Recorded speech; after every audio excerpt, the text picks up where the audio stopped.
around the world. And from CBS News headquarters in New York, this is the CBS Evening News with Dan Rather. Good evening. The Reagan administration tried today to go one better against the Soviet Union on the controversial issue of reducing nuclear arsenals in Europe. President Reagan said the United States has submitted a draft treaty to the Soviets that would make, quote, a major contribution to security, stability, and peace.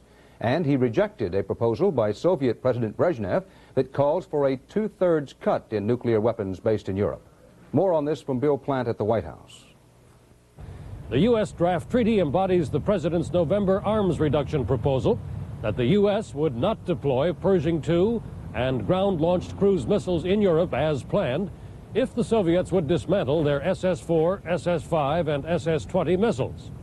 In a statement released today, Mr. Reagan calls on Brezhnev to join us in this important first step to reduce the nuclear shadow that hangs over the peoples of the world. The Soviets claim that the medium-range nuclear forces in Europe are about equal on each side. The U.S. says that's not so, that the Soviets count British and French missiles and U.S. aircraft in their calculations. A White House spokesman today repeated the charge that the Soviets don't count their missiles based east of the Ural Mountains, which are still capable of reaching targets in Europe. The U.S. proposal, said the White House, would totally eliminate the most threatening nuclear missiles on both sides. Both the U.S. proposal and the Soviet response are part of a propaganda battle aimed at the Europeans. Administration sources indicate that there is no real expectation of early progress in the tactical arms negotiations, but both the Americans and the Soviets would like to convince the Europeans that each is truly interested in peace, the better to lessen pressure to remove the weapons of war. Bill Plant, CBS News, the White House. El Salvador's army said today it had regained control of a rebel stronghold in the country's southeast, but that claim was denied by a rebel radio report. Just northeast of San Salvador, the capital, government forces fought a fierce overnight battle with insurgents. El Salvador's government claims it's defending the country from Marxist revolution. The Reagan administration says it's backing the government because El Salvador is vital to U.S. security. But sometimes the day-to-day human suffering of this bloody conflict seems to get lost in the rhetoric. Today in a place called Tonacatepeque, no words had meaning for the family of Carlos Galdames, a member of the government's civilian defense force and another victim of the war. He and two other civil guards were killed last night when 300 to 400 guerrillas attacked this town only 10 miles from San Salvador. Fierce fighting lasted for better than 3 hours before the guerrillas withdrew, leaving 3 dead and at least 10 soldiers wounded. By morning, El Salvador's army had control of the town, which has been attacked before. The government proudly claims the guerrillas aren't able to hold any major town for more than a few hours once the army arrives. But the army is stretched thin and exhausted. It doesn't have the strength to maintain a permanent presence in many towns either. So it relies increasingly on civil guards. Part of the guerrilla strategy is to demoralize the civilian force by killing guards like Carlos Galdames. Today, his wife said the killing must end. More than anything, she said, Salvadorans want peace. Charles Krause, CBS News, Tonacatepeque, El Salvador.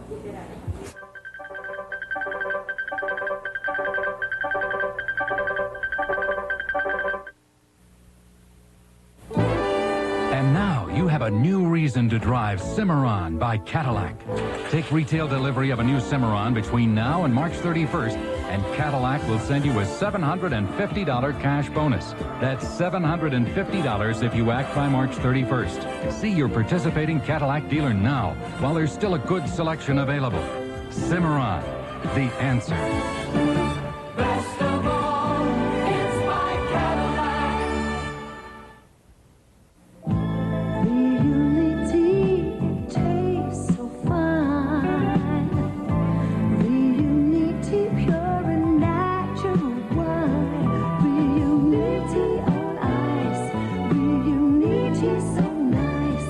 Reality, ooh. Reality on ice. Reality so nice. Reality. The fact that President Kennedy taped some of his conversations has been known for some time. But today, the extent of that taping was disclosed. Some 600 White House meetings or telephone calls. The recordings now are being transcribed at the Kennedy Library in Boston, and Senator Edward Kennedy said today the family wants the transcripts made public as soon as possible. Susan Spencer has more on this. President Kennedy's secretary, Evelyn Lincoln, says she was, in effect, the president's audio engineer. He would press a button and a red light would appear on my desk. And that meant that it should be turned on. And press the button he did on more than 100 meetings in the Oval Office and the Cabinet Room. Meetings on, as one would expect, the issues then. Cuba, Berlin, the nuclear test ban, civil rights. Like an omen, Vietnam crops up occasionally. And there are some fascinating incongruities.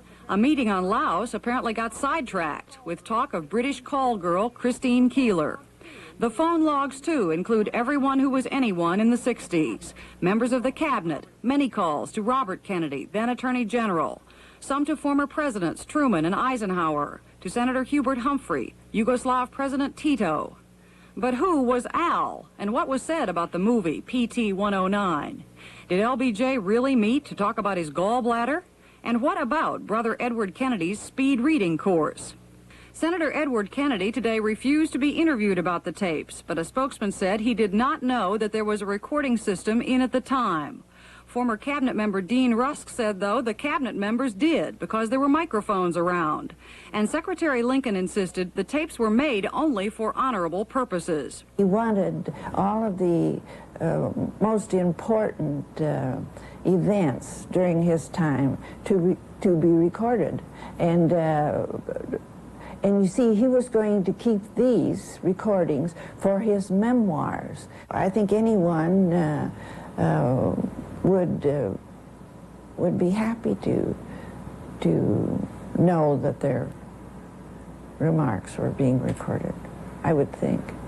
In fact, ex-Defense Secretary McNamara seemed unconcerned. It should add a lot to history. I'm going to be interested to see what was said. I'm going to be interested to see what I said. I'm not sure I remember all that I said. But Mr. McNamara and others may never know. One person who has heard the recordings said that the sound quality on many is so bad they cannot be understood. In any case, a panel at the Kennedy Library in Boston is reviewing them and expects to release them probably piecemeal sometime in the next few months. Then the only question that will remain is simply whether presidents should make secret recordings at all. Susan Spencer, CBS News, Washington. The terrifying last moments of the Air Florida jetliner that crashed on takeoff last month from Washington's National Airport, killing 78 people. Those moments were relived today in transcripts released by federal investigators. Lem Tucker reports. The transcript of the cockpit voice recorder shows the crew of the Air Florida 90 spent much of the time while waiting to take off talking about icing conditions, with a co-pilot at one point noting, "It's been a while since we've been de-iced." 6 minutes later, pilot Larry Wheaton observes that his windshield will be de-iced. "Don't know about my wing." Co-pilot Roger Allen Pettit replies, "Well, all we really need is the inside of the wings anyway. The wing tips are going to speed up by 80, a reference to ground speed while taxiing, and they'll shuck all that other stuff." That is followed by what appears to be laughter. The co-pilot says his wings got about 1/4 to 1/2 inch of ice on it. And at 3:53 p.m., the co-pilot talks about the losing battle in trying to de-ice. It gives you a false sense of security. That's all it does. The pilot says that satisfies the feds, an unclear reference to a federal regulation. Moments before takeoff, the co-pilot notes the slush on the runway and asks the pilot if he wants him to do anything special to compensate for it. The pilot, "Unless you got anything special you'd like to do." Then they discuss how they'll take off. At 14 seconds to 4 o'clock, Flight 90 begins its takeoff roll. Within seconds, the co-pilot knows something is wrong. The pilot assures him that the plane is gaining the proper speed, and the plane passes the last point at which the flight could have been aborted. Then the stick shaker begins rattling, signaling that the engines are dangerously close to stalling. The pilot seems to be coaxing the 737 upward and trying to get its nose down. It is too late, as the co-pilot says they're stalling and falling. Then their last words. Co-pilot Pettit to pilot Wheaton. Larry, we're going down. Larry. And the pilot replies, I know it. And at 1 minute and 1 second past 4 o'clock, January 13th, Air Florida 90 hit the 14th Street Bridge and went on into the Potomac. Lem Tucker, CBS News, Washington. A spring-like thaw today sent swollen streams and rivers flooding across large areas of Georgia. In suburban Atlanta, chickens took to the roof to escape the water. Farther outside Atlanta, Sweetwater Creek is expected to reach a record crest of 22 feet tomorrow. Residents fled trailers and homes at Austell, Georgia, already badly flooded.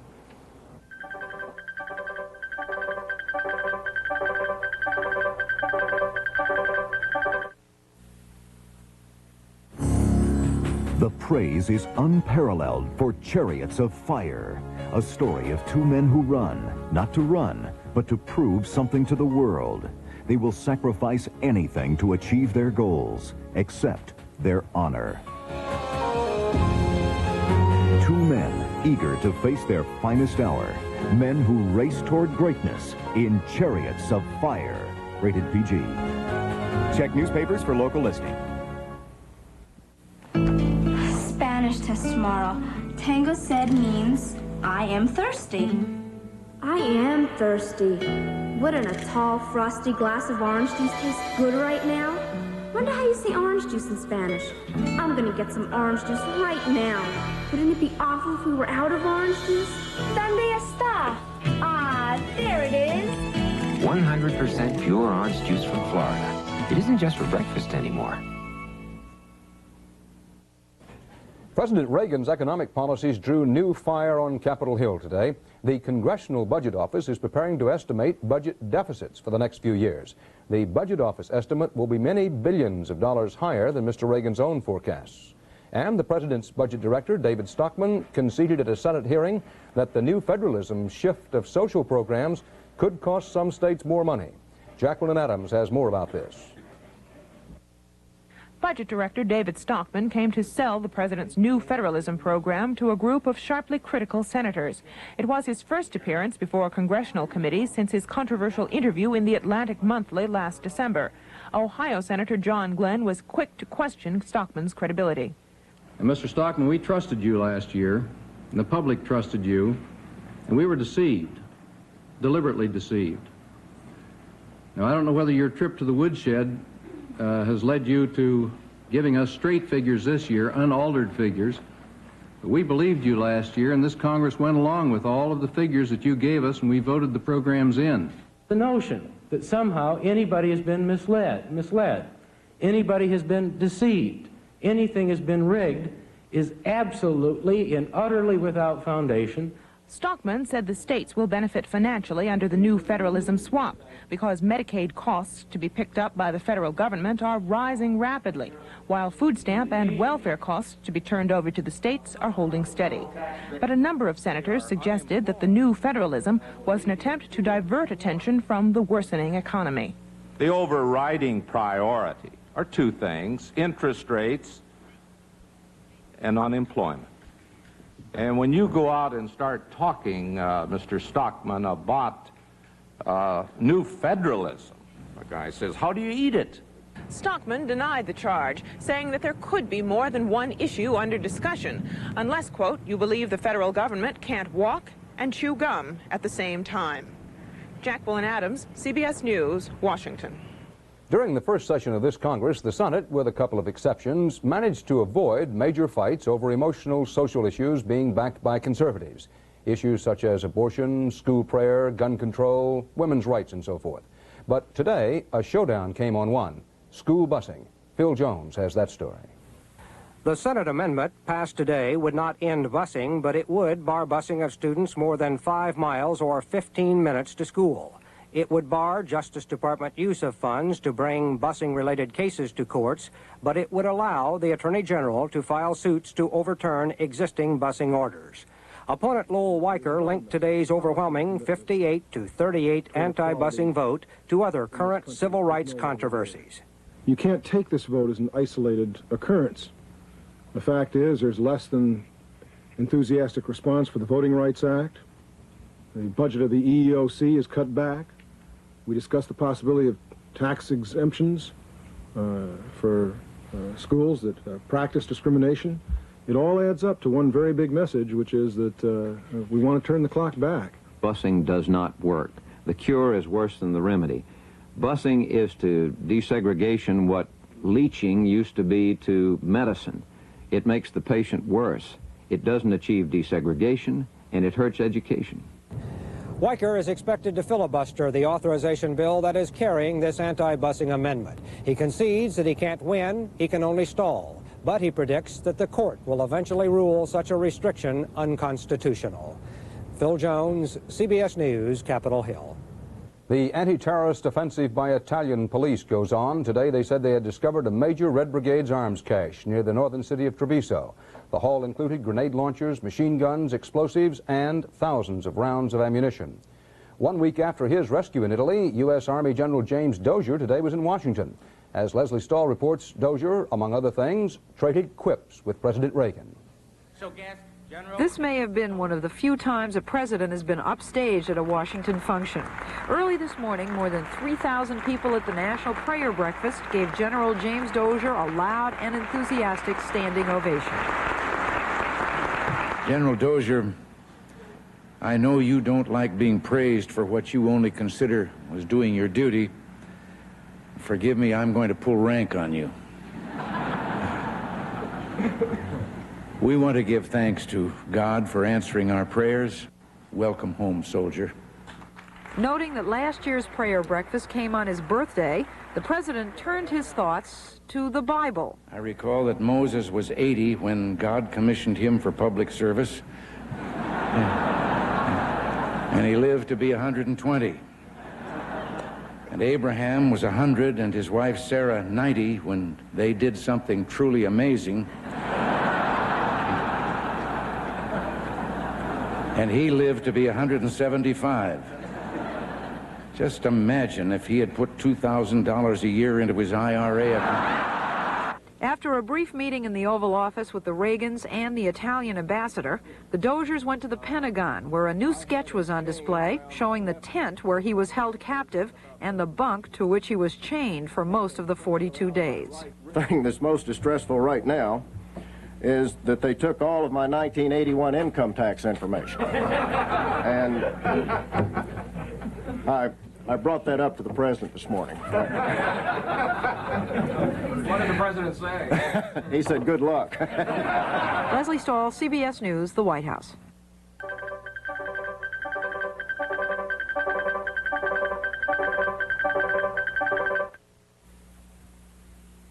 I may not seem special to you, but I am to my son. I can't spend as much time with him as I'd like, so when we're together, I don't want a cold to get me down. I take a complete cold medicine, Co-Tylenol. It relieves all my cold symptoms. Co-Tylenol is a complete cold medicine because it relieves congestion, cough, runny nose, aches, pains, fever, everything. Co-Tylenol is so complete. Would you believe I've got a cold?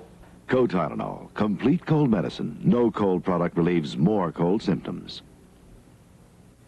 Welcome to TV land. You name it, we got it. And if we don't got it, we can get it. Get it? I think so. We'd like to see a Curtis Mathis. Forget it. I can't get it. I'm Curtis Mathis. You can buy most TVs just about anywhere.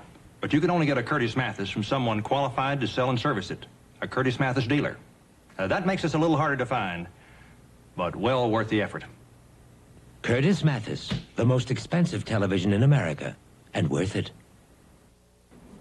The defense contends that high society heiress Martha Sonny von Bülow lapsed into an apparently irreversible coma in 1980 by overindulging in alcohol, medication, and sweets. The state charges her husband brought about that coma with an insulin injection in an attempt at murder. Today, a crowded courtroom in Newport, Rhode Island heard eyewitness testimony about an earlier incident from Mrs. von Bülow's maid.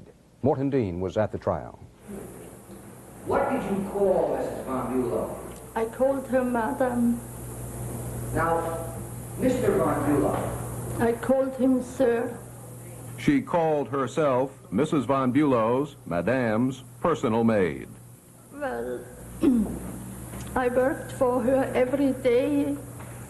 I did everything for her. And She did it for 23 years. Today, she disputed defense claims that Mrs. Von Bülow's personal excesses might have caused her comas, both the continuing death-like sleep she went into in 1980 and a temporary coma a year earlier. And I went to her, and I saw that her right arm was hanging out of the bed. And I took her arm, and the arm was ice cold. It was the morning of December 27th, 1979. I said, she's not sleeping, she's unconscious, I can't wake her up. Did he respond to that? Well, he insisted that she's sleeping. She claimed Mr. Von Bülow repeatedly refused to get help. He said, they have no doctor in Newport. At about 6 p.m., still no doctor. She rattled, she was in a rattle, and I thought she would die any second. Finally, a doctor did arrive. Sonny was saved. The maid also testified that about a year later, she looked into Mr. Von Bülow's black bag. I saw insulin. About a month after that, the state contends Mr. Von Bülow injected his wife with insulin, sending her into an irreversible coma. There was absolute no hope. It was a long day for Maria Schraulhammer and for the defendant. Morton Dean, CBS News, Newport. The state today presented its final witness in the trial of Wayne Williams, who is accused of murdering 2 young Atlanta blacks. Bruce Hall sums up the prosecution's case. In a dramatic conclusion to the prosecution's case, a friend and business associate of Wayne Williams said she talked with the 23-year-old accused murderer shortly after the FBI first questioned him about the killings. Sharon Blakely said she asked him, "Will you confess if they get enough evidence against you?" She said Williams replied, "Yes." She also demonstrated for the court the manner in which Williams said he could put his hands on a person's neck and knock them out. When asked on cross-examination if she liked Williams, Blakely replied, "I like him, but I don't think people realize Wayne is weird and has a split personality." Judge Cooper immediately ordered the jury to disregard that remark. Then, as a hushed courtroom listened, she summed up her testimony saying, "I really feel that Wayne Williams killed somebody." Then, looking at Williams, she added, "I'm sorry." Earlier, the prosecution underscored its belief in a racial motive for the killings with witness Bobby Tolan, who said Williams once asked him, "Have you ever considered how many blacks could be eliminated by killing one black child?" With its 119 witnesses, the prosecution has put together a stronger case than had been expected, although most of the evidence is circumstantial. In 18 days of testimony, the prosecution presented more than a dozen witnesses saying they had seen Williams with 8 of the victims. In 5 cases, it was the last time they were seen alive. However, it's the crime lab analysts who have linked more than 700 minute fibers and dog hairs to 18 separate items found in the Williams home that have produced the strongest evidence tying Wayne Williams to the murders. Bruce Hall, CBS News, Atlanta. Authorities today said that Joseph Paul Franklin, an avowed racist serving time for murdering 2 blacks, is in satisfactory condition after being stabbed by at least 1 fellow inmate. It happened at the Marion, Illinois Federal Penitentiary. He had been convicted of gunning down 2 black men as they jogged in a Salt Lake City park with 2 white women.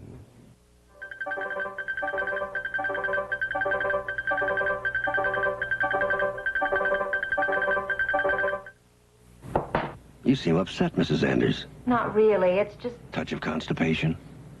And I'm not thrilled with my laxative. Try the Overnight Wonder. X-Lax? X-Lax pills. Give me your hand. Meet the Overnight Wonder. It's tiny. It's all you need. You see, X-Lax pills gently restore your system's own natural rhythm. So in the morning... Your own system takes it from there, comfortably. That's for me. Unflavored pills or original chocolated, X-Lax is the Overnight Wonder. Know what? For intestinal gas pains and pressure, I found these Gas-X tablets so much better. Watch. Intestinal gas bubbles are much like bubbles in beer. Add the leading antacid here, Gas-X here, and stir. 1 minute later, antacid shows little change, but Gas-X breaks the gas bubbles. They're almost gone. For intestinal gas pains and pressure after meals, get medically proven relief. Gas-X. There are training institutes for baseball umpires, jet engine mechanics, and computer operators. Now Terry Drinkwater tells us about a school that creates a supply for which you might not think there was much demand. More line up than ever before. Perhaps it's the economy. Perhaps it's just the age-old lust for quick riches. Inside in the TV game shows, potential contestants are scrambling to be selected and screaming at the thought of winning big bucks in small-sized cars. But there's agony in Hollywood.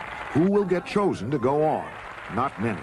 To try to improve the odds, there are now hometown schools teaching the techniques of becoming a quiz show hero.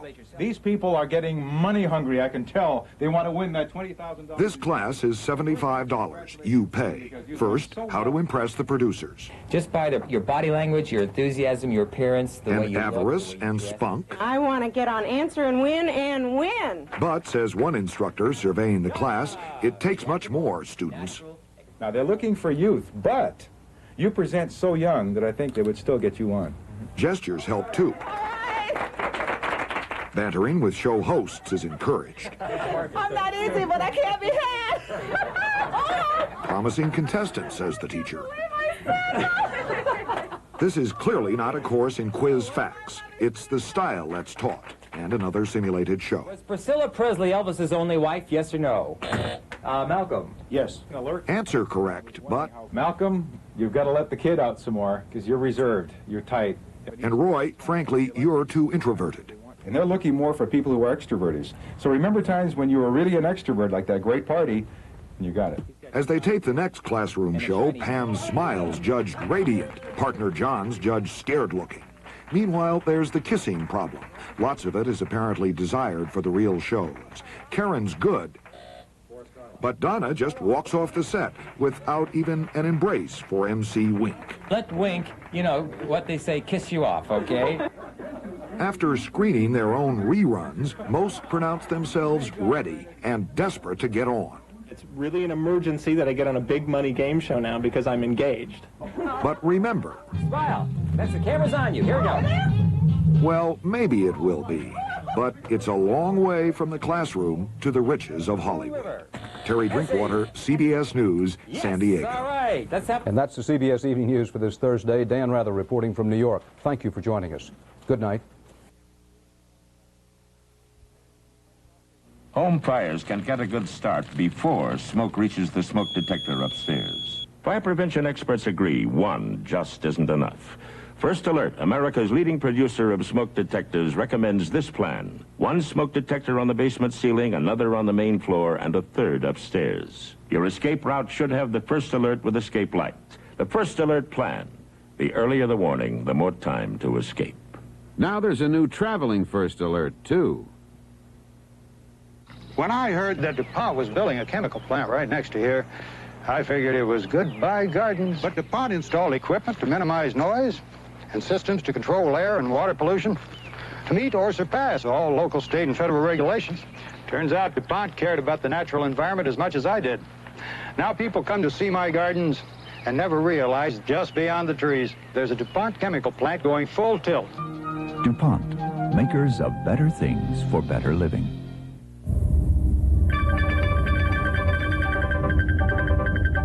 From around the world and from CBS News headquarters in New York, this has been the CBS Evening News with Dan Rather.